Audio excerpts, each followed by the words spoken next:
অজুতে আমাদের যে সমস্ত ভুল ত্রুটিগুলো সচরাচর হয়ে থাকে সে বিষয়ে সামান্য কিছু কথা আর্জ করার ইরাদা রাখি। ওয়া মা তাওফীক ইল্লা বিল্লাহ। এই অজুর বিষয়ে আমাদের বেশ কিছু ত্রুটি, বেশ কিছু ভুল ভ্রান্তি হয়ে থাকে। অজুর যে ভুলগুলো হয়তো আপনিও করেন, আমরাও করছি প্রতিনিয়ত, কিন্তু জানি না। তো সেগুলো নিয়ে আমরা সংক্ষেপে আলোচনা করব। নবী সাল্লাল্লাহু আলাইহি ওয়াসাল্লাম বুখারী মুসলিমের হাদিসে আসছে, তিনি বলেছেন, লা তুকবালু সালাতুন বিগাইরি তাহুরিন, পবিত্রতা ছাড়া কোনো সালাত কবুল হবে না। কোন সালাত আল্লাহর কাছে অ্যাকসেপ্টেড, গ্রহণযোগ্য হবে না কি ছাড়া? তাহারাত ছাড়া, অজু ছাড়া।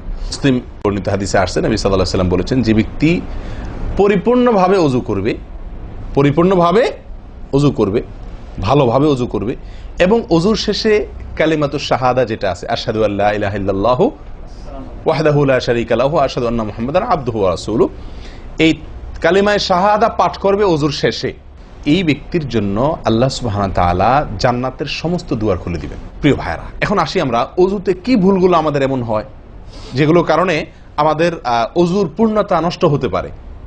তার ভিতরে এক নম্বরের ভুল হলো, যেটি আমাদের হয়ে থাকে অজুর ক্ষেত্রে অনেকেরই, সেটা হলো বিসমিল্লাহ পাঠ না করা। অজুর শুরুতে কি পাঠ করতে হয়? বিসমিল্লাহ। আপনি যখন হাত ধুয়ে তো অজু শুরু করবেন, দুই হাতের কবজি দুই হাতে অজু শুরু করবেন না, প্রথম কাজ, তার আগে আপনি কি করবেন? বিসমিল্লাহ। বিসমিল্লাহ বলে হাত ধুয়ে তারপর অজু শুরু করবেন। বহু লোক আছি আমরা, অজুখানায় ওই গল্প করতেছি, আড্ডা মারতেছি, কথাবার্তা বলতেছি, এই বলতে বলতে অজু শুরু করে দিছি। তাহলে বিসমিল্লাহ কখন পড়তেছি? বিসমিল্লাহটা অনেক সময় অমনোযোগিতার কারণে, অবহেলার কারণে, অন্যমনস্কতার কারণে বিসমিল্লাহটা অনেক সময় আমরা বলতে ভুলে যাই। অথচ এই বিসমিল্লাহ পাঠ করা অজু শুরুতে অনেক বিশেষজ্ঞ আলেমের মতে ফরজ। অনেকে বলেন বিসমিল্লাহ পাঠ না করলে অজুই হবে না, আপনি যদি ভুলে বাদ দেন অজু হলো না। যদিও সংখ্যাগরিষ্ঠ ওলামাদের মতে এটা না, তাদের মতে বিসমিল্লাহ পাঠ করা এটা অজুর সুন্নাহ। এটা হলো অজুর কি? সুন্নাহ। এটা আপনি যদি বিসমিল্লাহ বলে যদি অজু শুরু করেন, তাহলে অজুটার ভিতরে পূর্ণাঙ্গতা আসলো।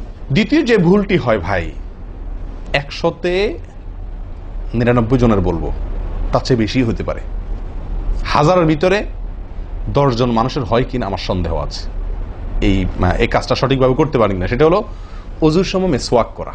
অজুর সময় কি করা ভাই? মিসওয়াক করা। এটি এত গুরুত্বপূর্ণ সুন্নাহ যে নবী সাল্লাল্লাহু আলাইহি ওয়াসাল্লাম বলেছেন, বুখারীর হাদিস, লাউলা আন আশুক্কা আলা উম্মতি লা আমারতুহুম বিসওয়াকি ইনদা কুল্লি ওযু। বুখারীর হাদিস।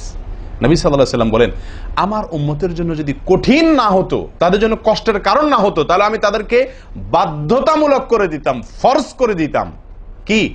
প্রত্যেক অজুর সময় মিসওয়াক করা। হাদিস থেকে, তার বক্তব্য থেকে বোঝা যায় যে অজুর সময় মিসওয়াকের গুরুত্ব তার কাছে কত বেশি ছিল। 3 নম্বর যে ভুলটা আমাদের হয়ে থাকে সেটা হলো কুলির মধ্যে। দেখেন, প্রত্যেকটা কাজেই কিন্তু আমি একটা একটা করে আপনার দেখাচ্ছি অজুর প্রত্যেকটা কাজে আমাদের ত্রুটিগুলো হয় কিভাবে। দেখেন, কুলির সময় ভুল হয়। কি ভুল হয়? কুলিটা যেভাবে করার কথা সেভাবে আমরা করি না। হাদিসে কুলির বিষয়ের নির্দেশ এসছে, সেটাকে বলা হয়েছে মদমাদা। মদমাদা আরবি শব্দ, এটার বাংলা অর্থ হয় কুলি করা বা কুলকুচি করা বা কুলকুচা করা। এই কুলি বা কুলকুচা এটা হলো মুখের ভিতরে আপনি হাতের কোষে করে পানি নিয়ে মুখে নাড়বেন, এরপরে ফেলবেন, আবার হাতে নিবেন, কিছু সময় নাড়বেন, 1 সেকেন্ড হোক 2 সেকেন্ড হোক, এরপরে ফেলবেন। এটা হলো কুলি বা কুলকুচা। আমরা বেশিরভাগ সময় এরকম করি আলহামদুলিল্লাহ। যখন ব্যস্ত থাকি, যখন হুলস্থুল থাকে, কোনো সময় কোনো কাজের তাড়া থাকে, তখন অনেক সময় আমরা কি করি? হয় কি না হয় না? মুখে নিলাম আর ঢাললাম, মুখে নিলাম আর ঢাললাম। আমি জানি না আপনাদের হয় কিনা এরকম। আমি দেখছি এরকম অনেক সময় হয়। আপনারা একমত কিনা? নিলাম মানে ব্যস্ততার কারণে, হয়তো জামাত শেষ হয়ে যাচ্ছে বা অন্য কোনো কারণ আছে, অথবা দেরিতে আসছি, তো তখন মুখের ভিতর নেওয়াও আর ফেলাও, এতে কলি হবে না। নাম্বার 4, নাকে পানি দেওয়া। দেখেন, একটা একটা করে দেখেন, প্রত্যেকটাতে ত্রুটি আছে। আল্লাহুল মুস্তাআন। নাকে পানি দেওয়া। নাকে পানি দেওয়ার যে নির্দেশ আসছে হাদিসে, এটাকে বলা হয় ইস্তেনশাক। ইস্তেনশাক শব্দের মূল অর্থ হলো পানি টানা, নাকে পানি টানা। আমরা নাকে পানি টানি না, দেইও না। একটা হলো দেওয়া, একটা হলো ছিটানো, আর একটা হলো টানা। টানা হলো এ ক্লাসের অজুতে নাকে পানি টানবেন, বি ক্লাসের অজুতে নাকে পানি দিবেন, থার্ড ক্লাসের অজুতে নাকে পানি ছিটাবেন। আমি কি বুঝতে পারছি? তো আমরা বেশিরভাগ লোক থার্ড ক্লাসের উজু, সারা জীবন থার্ড ক্লাসের উজু করি। আপনি থার্ড ক্লাসের উজু করে আপনি জান্নাতে যাবেন? ফার্স্ট ক্লাসে থাইকাও তো যাইতে কঠিন হয়ে যায়। আপনি থার্ড ক্লাসের উজু করে কিভাবে আপনি সালাতের খুলবেন, তালা খুলবেন, কিভাবে আপনি জান্নাতে যাবেন? অতএব ভাই, এই নাকে পানি দেওয়ার বিষয়ে সাবধান থাকতে হবে। দেখুন, নিয়ম হলো আপনি হাতের কোষে পানি নিয়ে নাকে ধরলেন, নাকে ধরে হালকা কি করবেন? টান দিবেন, হালকা টান দিবেন, হালকা টান। কারণ একটু জোরে টান হয়ে গেলে সেটা কি হয়ে যাবে? নাকের তালু তো উঠবে, আপনার কষ্টের কারণ হবে। শরীয়ত আপনাকে কষ্ট দিতে চায় না, শরীয়ত আপনাকে কষ্ট দিতে চায় না। আল্লাহ সুবহানাহু ওয়া তাআলা চান না আমরা কোনো কষ্টে নিপতিত হই। অতএব আমি এমন জোরে টান দেবো না যে নাকের তালু তোড়ে, কিন্তু হালকা একটু টান দেবো যাতে করে অন্তত সামান্য একটু ভেতরে পানিটা যায়। নাকে পানি দেওয়ার উদ্দেশ্য আর কুলি করার উদ্দেশ্য এক। নাকে পানি দেওয়ার উদ্দেশ্য হলো নাকের ভেতরের যে ময়লাগুলা, ধারে কাছে যে ময়লাগুলা আছে, এগুলো যেন পরিষ্কার হয়ে যায়। আল্লাহর দরবারে দাঁড়াবো পরিচ্ছন্ন হয়ে, পবিত্র হয়ে। হ্যাঁ, এই জন্য নাকে পানি দেওয়ার নির্দেশ আছে। এখন আপনি যদি নাকে পানি কোষ নিয়ে ধরে একটু হালকা টান দেন, তাহলে ভিতরে কিছুটা পানি যাবে কি যাবে না? এটা আপনাকে করতে হবে। নাম্বার 2, এটা যদি আপনি করতে কষ্ট হয়, টান দিলে, আপনি আস্তে টান দিলেও উপরে উঠে যায়, তো দরকার নেই। তাহলে আপনি কি করেন? নাকে পানি দেন। নাকে পানি কিভাবে দিবেন? নাকটাকে অন্তত পানির মধ্যে কি করে রাখেন? চুবাই রাখেন, 1 সেকেন্ড চুবাই রাখেন। কিছু দূর পানি যাবে কিনা আমি কি বুঝাতে পারছি? আমরা অনেকে বিশেষ করে আমি দেখছি ওযু করার সময় নাকে পানি ছিটান। কিভাবে পানি ছিটান? ওই যে কষে করে পানি নিয়ে, লক্ষ্য করছেন আপনারা? এভাবে নিয়ে এরকম মারে পানিটা, এরকম মারলে সেটা কি হলো? ছিটানো হলো। হাদিসে যে ইস্তেনশাকের কথা বলা হয়েছে সেটা হলো না। আপনি সারা জীবন ওযু করলেন, অথচ আপনার কখনো নাকে পানি দেওয়ার সুন্নাহটি আদায় হলো না। সারা জীবন, আজীবন আপনার ওযুটি হয়ে গেল সুন্নাহ ছাড়া। আরেকটি ভুল ভাই, নাকে পানি দেওয়া একটা আমল, নাক ঝাড়া আরেকটা আমল। নাকে পানি দেওয়া এটা একটা নির্দেশ, আর নাক ঝাড়া আরেকটা নির্দেশ। আমি কি বুঝাতে পারছি? কুলি করা একটা আমল, হাত ধোয়া একটা আমল, হাতের কবজি পর্যন্ত 2 হাতের বিসমিল্লাহ বলা, তারপর তো এটা আছেই। এরপরে মেসওয়াক করা একটা আমল, কুলি করা আরেকটা সুন্নাহ, কুলির পরে নাকে পানি দেওয়া বা নাক দিয়া পানি টানা আরেকটা আমল, এরপরে নাক ঝাড়া আরেকটা আমল। ভাই, এরপরে আসি আরেকটি গুরুত্বপূর্ণ আমল যেটি হয় না, বা আরেকটি ত্রুটি ওযুতে, সেটি হলো আঙ্গুল খেলাল না করা। ওযুতে কি না করা? আঙ্গুল খেলাল না করা। আঙ্গুল খেলাল হলো হাত এবং পায়ের আঙ্গুলের যে চিপাগুলো আছে, এই চিপাগুলোতে পানি পৌঁছানোর জন্য, পানি পৌঁছানোটা নিশ্চিত করার জন্য কি করতে হবে? এক হাতের আঙ্গুলকে অন্য হাতের আঙ্গুলের চিপায় ঢুকায়া এভাবে কি করতে হবে?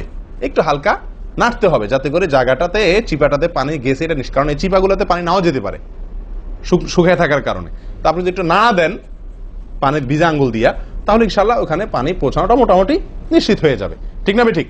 পায়ের আঙ্গুল কিভাবে করবেন? পায়ের আঙ্গুল তো আর এক আঙ্গুল অন্য পায়ের আঙ্গুল ঢুকাতে পারবেন না। সেটা করবেন হলো, অন্য হাদিসে আসছে, এই যে কোন আঙ্গুল আছে না, কোন আঙ্গুল দিয়া সব চিপাগুলোতে কি করবেন? ঘষা দিবেন। কোন আঙ্গুল দিয়া আপনার সব পায়ের আঙ্গুল চিপাগুলোতে ঘষা দিবেন। ভাই, আমরা কজনে করি এই খেলার আমলটা বলেন তো? পায়ের আঙ্গুল, কোন আঙ্গুল দিয়া পায়ের আঙ্গুলের চিপা খেলাল করা, হাতের আঙ্গুল খেলাল করা, কজনে করি আমরা বলেন? তাহলে এই ভুলগুলো আমাদের অহরহ হচ্ছে না ভাই? আমরা কি জান্নাতে যেতে চাই না? আমাদের সালাতটা সুন্দর হোক আমরা চাই না ভাই? আমাদের এই সালাত খুব পাওয়ারফুল হোক, শক্তিশালী সালাত হোক। এই সালাতের মাধ্যমে আমি অন্যায় থেকে বেঁচে থাকবো, এই সালাতের মাধ্যমে আমি জান্নাতে যাব, এই সালাত আমাকে খাঁটি মুসলিম বানাবে, এই সালাত আমাকে আল্লাহর কাছে প্রিয় বানাবে, এই সালাত কিয়ামতের দিন নূর হবে। আমরা চাই না ভাই? এগুলো যদি চাই তাহলে আমাকে ওযু সুন্দর করতে হবে, আর ওযু সুন্দর করতে গিয়ে এই ভুলগুলোর ব্যাপারে সাবধান হতে হবে। তাহলে আঙ্গুল খেলাল করা, পায়ের আঙ্গুল, হাতের আঙ্গুল আমরা করি না বললেই চলে ভাই। তো আজকে থেকে ইনশাআল্লাহ করব। তো ভাইয়ারা, ওযুর ক্ষেত্রে আরেকটি ভুল, এই যতগুলো ভুল বললাম এর ভিতরে বড় 2টি ভুল বলে ওযুর ভুলকে আমরা শেষের দিকে চলে আসছি। একটি বড় ভুল হলো শুকনা থেকে যাওয়া। কোনো জায়গা যদি আপনার অবহেলার কারণে শুকনা থেকে যায়, ওযুর অঙ্গগুলো যেগুলো ধুইতে হবে, তার কোনো অঙ্গ যদি শুকনা থেকে যায়, ওযু হবে? ওযু হবে না। এক ব্যক্তি ওযু করে আসছে, নবী সাল্লাল্লাহু আলাইহি ওয়াসাল্লাম দেখেছেন তার ওযুর কোনো জায়গা শুকনা আছে, তিনি বললেন যাও আবার ওযু করো, তোমার ওযু হয় নাই। তিনি তাকে পুনরায় ওযু করাইছেন। কেন? তার ওযু সঠিকভাবে হয় না, শুকনা রয়ে গেছে। অনেক সময় দেখা যায় আমাদের অনেক ভাই ওযু করেন, ওযু করলে বেশ কিছু জায়গা, বিশেষ করে যে কোনই জায়গাটা, এই জায়গাটা দেখা যায় শুকনা থাকে। এই যে কানের লতির এই যে জায়গাটা, এখানে দেখা যায় একটু কি থাকে? শুকনা থাকে। কপালের দিকে দেখা যায় শুকনা থাকে। এই জায়গাগুলো অনেক সময় দেখা যায়, বহু লোককে দেখা যায় ওযু করে আসছে, এখানে শুকনা, এখানে শুকনা, পায়ের গোড়ালি, গিরা, এই জায়গাগুলোতে শুকনা। কারণ হলো ওই যে অবহেলা করে অজু করছে, কোন রকম অজু করছে, অজুটা যেভাবে করা দরকার সেভাবে করে নাই। ভাই এই জিনিসটা আপনার লক্ষ্য করা দরকার কি দরকার না? অজুই হবে না। এই যে ভুলগুলো বললাম এগুলা হলে আপনার অজু হয়ে যাবে, কাগজে কলমে অজু হয়ে যাবে। কিন্তু এখনকার যে ভুলটা বললাম, যদি শুকনা না থাইকা যা আল্লাহ মাফ করেন, তাহলে কাগজে কলমে অজু হবে না, কাগজে কলমেও কি হবে না? অজু হবে না। এত জঘন্য। সাবধান থাকার দরকার কি দরকার না?